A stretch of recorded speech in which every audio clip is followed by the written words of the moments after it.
Hello everyone, I hope you're having a great day. Today we're following Tu Na through one of her toughest days yet. She tries to stay normal, sell at the market, and finish a paid shift, but the pressure gets bolder. A familiar figure appears in town. Strange markers show up at her bamboo gate, and a heavy thud hits the gate like a warning. By evening, Alex arrives and turns the house into a disciplined safe zone. No panic, just smart moves. If someone can't force you, they try to bait you.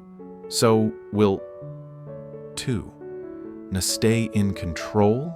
Or will one wrong step change everything? If you enjoy the story, don't forget to hit subscribe so you won't miss the next videos.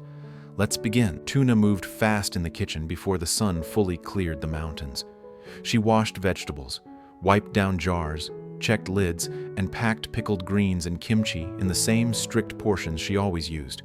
She tightened each lid, stacked the jars so they wouldn't knock together, then wrapped them and left during the busiest market hour. The market was loud and crowded, and Tu Na worked it like a professional. She chose a visible spot beside other sellers, set her jars in neat lines, and sold quickly. She kept answers short: spice level, storage, price, then moved on. A couple of customers asked if she could supply bigger orders. Tu Na didn't promise anything. She just said she would see, took the money, and kept her hands moving. Across the road, Dewey appeared near a shop front, half in shade. He didn't shop. He didn't bargain. He just stood there long enough to be recognized, then shifted as if he had all day. Tu Na didn't lock eyes with him. She kept selling, kept her posture steady, and made the choice that mattered. She ended early, not running, not panicking, just refusing to stay in one place once she felt the day turning. She left through the busiest exit route, staying near groups and keeping her pace even. Dewey didn't follow close. He didn't need to. He slipped away the moment the crowd thickened, then reappeared ahead of her in a different line of sight, like a shadow that kept changing angles. While Tu Na moved through town, Mai sat in a cafe where she could watch the road without looking like she was watching anything. Her face stayed relaxed, her coffee untouched for long minutes.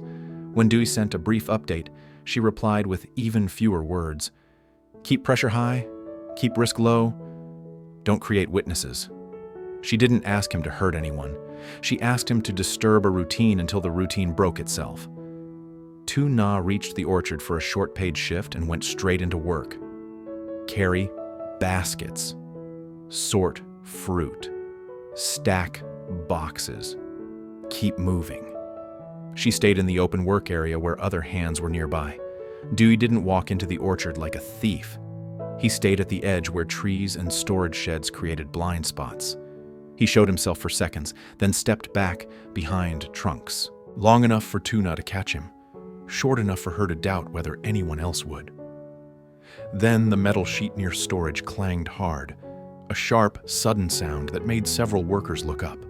Someone muttered about wind. The owner walked over, annoyed, checked the area, found nothing obvious, and waved people back to work. Tu Na didn't argue and didn't wait. She finished the basket in her hands, set it down, told the owner she needed to leave early, took her pay, and walked out with controlled steps.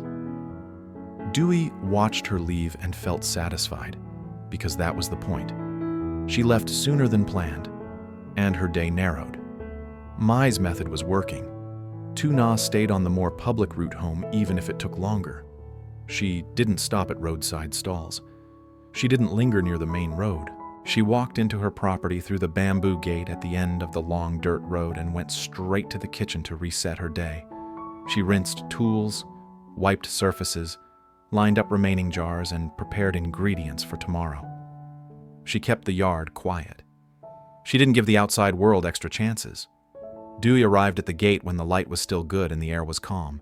He didn't come roaring up.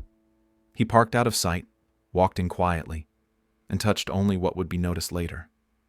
He placed 2 small markers on the inner side of the bamboo gate, one low near the base, one higher near the tie point where a hand naturally reaches.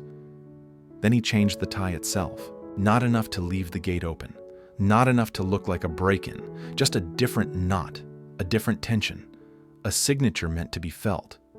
He stepped away and vanished back down the dirt road before anyone could appear. Not long after, Tu Na stepped out to secure the gate. She saw the markers immediately. She didn't stare at them. She removed them fast, cleared the area, then touched the tie and felt it. The knot was wrong. She retied it in her own clean way, tested the latch once, and went back to the kitchen without lingering in the open. I met Dewey later near a roadside shop where people came and went. She didn't greet him like a friend. She stood beside a shelf of cheap goods and spoke softly, eyes scanning the street as if she was deciding what to buy. Her instructions stayed cold and practical. Do it again, but smarter.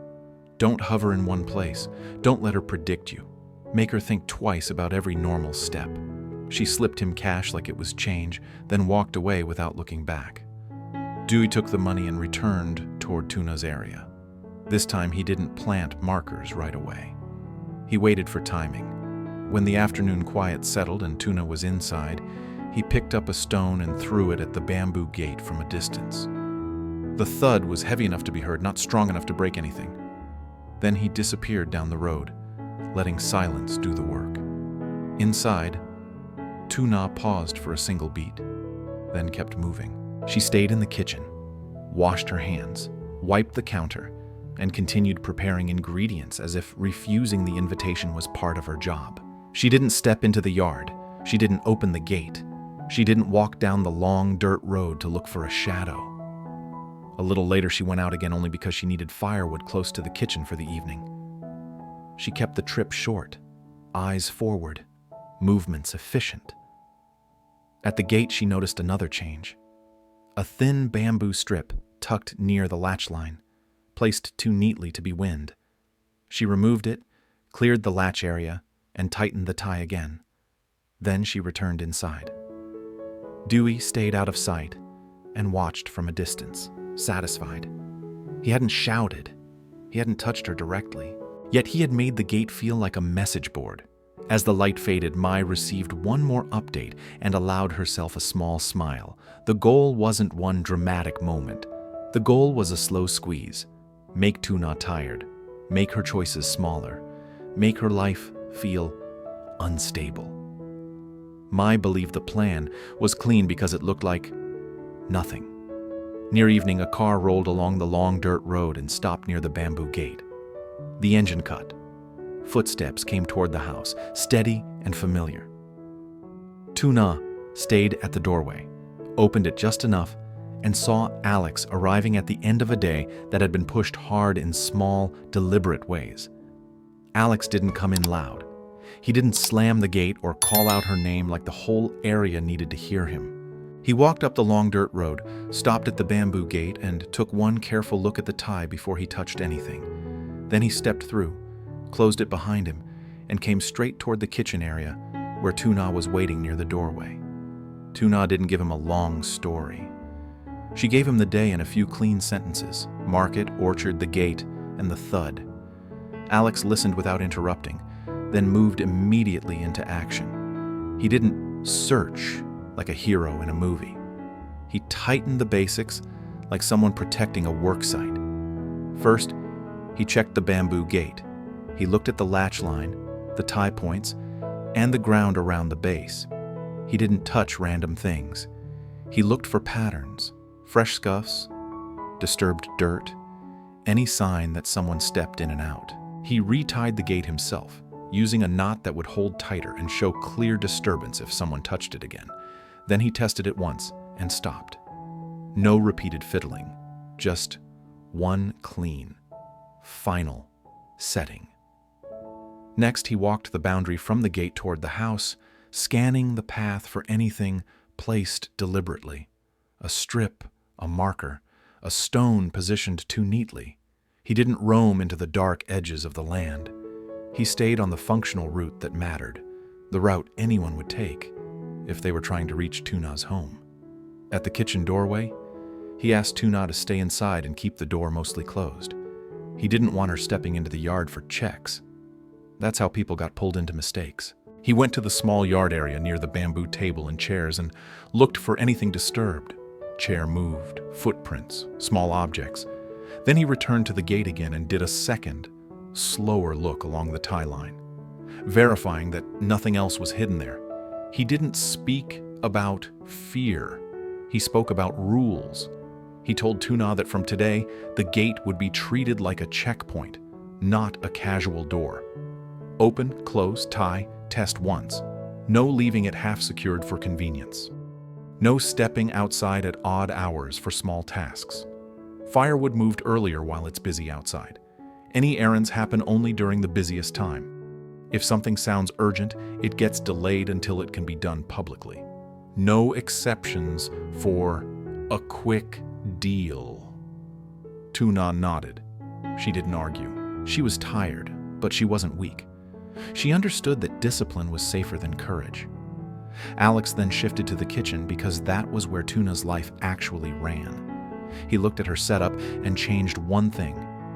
He moved the heaviest jar storage closer to the counter so she wouldn't have to step outside repeatedly or walk through the yard for supplies. He kept it simple. Nothing expensive, nothing complicated, just fewer reasons to go out. He filled a kettle and set water to heat, then checked if she had enough wood within easy reach. He didn't treat it like charity. He treated it like tightening logistics. Reduce exposure, reduce trips, reduce openings. When evening air grew colder, Alex stepped outside once more. He didn't walk down the long dirt road to chase anyone. Instead, he positioned himself where he could see the gate line and the first stretch of road without standing in the open like a target. He stayed there for a short window, listening. Nothing happened. No movement. No sound. No shadow. That didn't relax him. It confirmed a strategy. Whoever did this preferred short actions with clean exits. They wanted to touch the boundary, then vanish. They didn't want to be confronted. Tu Na remained in the kitchen, finishing what she could for tomorrow. She didn't ask Alex to stay the night this time. She didn't beg. She kept herself steady because she knew any dramatic reaction was exactly what the pressure wanted. Alex came back to the doorway and made the plan for the next morning without making it feel like a prison. He would arrive early by car before the market hour to accompany her part of the way, just until she merged into the busy zone. He told her to keep the orchard job off her schedule for a few days. It was optional money, but it created quiet gaps in the day. Right now, quiet gaps were dangerous. Tu Na didn't like losing income, but she agreed. If she kept earning while taking unnecessary risks, she might lose more than income. In the same town, Mai was already thinking ahead. She didn't see what happened at Tu Na's house. She didn't know Alex had tightened the gate and moved Tu Na's routine inward. From Mai's perspective, the day had gone well. Tu Na left early from orchard work, and the gate message landed. Mai expected the next move to be easier because tired people made mistakes. Dewey believed it too. He believed he had control because he never stayed long. He believed his actions were small enough to stay safe. He didn't know Alex had started treating every small change as part of a pattern. Later that night, when the village quiet deepened, Dewey returned toward the long dirt road leading to Tu Na's gate. He didn't drive all the way in. He didn't want noise. He approached on foot, stayed low, and aimed for one quick action, just enough to remind her he could come back. But the gate tie was different now, tighter, cleaner, harder to touch without leaving clear disturbance. He hesitated for a moment longer than he wanted to.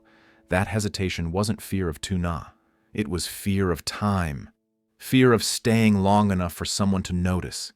He reached for the tie anyway, and in that instant, he heard a car in the distance. Not close yet, but close enough to change risk. He froze. He didn't know whose car it was. He didn't know if it was passing or coming in. He didn't have time to find out. He backed off and retreated down the road, choosing distance over victory. Inside, Tu Na didn't hear any of it. She was in the kitchen where Alex had insisted she stay. She finished cleaning, set tomorrow's items in order, and moved into the sleeping room without taking extra trips outside. She secured the door and kept the night quiet. Alex didn't stay long. He didn't want to create a predictable pattern of always being there at night. Before he left, he checked the gate tie one last time, tested the latch once, and walked back to his car. He didn't promise Tuna that the danger was gone. He didn't make big speeches. He simply told her that tomorrow they would keep the routine public, keep movements short, and keep her day structured so no one could drag her into a private corner. He drove away along the dirt road, headlights sweeping past the bamboo gate and fading into the dark. Tuna stood in the doorway for a moment, then returned inside and closed the door. The house was quiet again. The day had been pushed hard, but it ended with one clear result. The pressure didn't get the mistake it wanted. And outside, down the long road, someone who expected control had just learned that her boundary was no longer soft. Tử Na bắt đầu công việc từ sớm trong bếp, chuẩn bị các hũ đựng và nhanh chóng đến khu chợ đông đúc để bán hàng. Trong thị trấn, Duy xuất hiện bên kia đường, quan sát mà không tiến lại gần, rồi biến mất khi đám đông dạt đi. Tử Na rời đi sớm và đến làm ca ngắn ở vườn cây ăn quả, nơi một tín hiệu đáng lo ngại khác phá vỡ sự yên tĩnh. Về đến nhà, cô phát hiện những dấu hiệu được cố ý đặt trên cổng tre của mình, rồi nghe thấy một tiếng động mạnh đập vào cổng như một lời cảnh báo. Tử Na giữ vững kỷ luật và duy trì thói quen nghiêm ngặt trong nhà.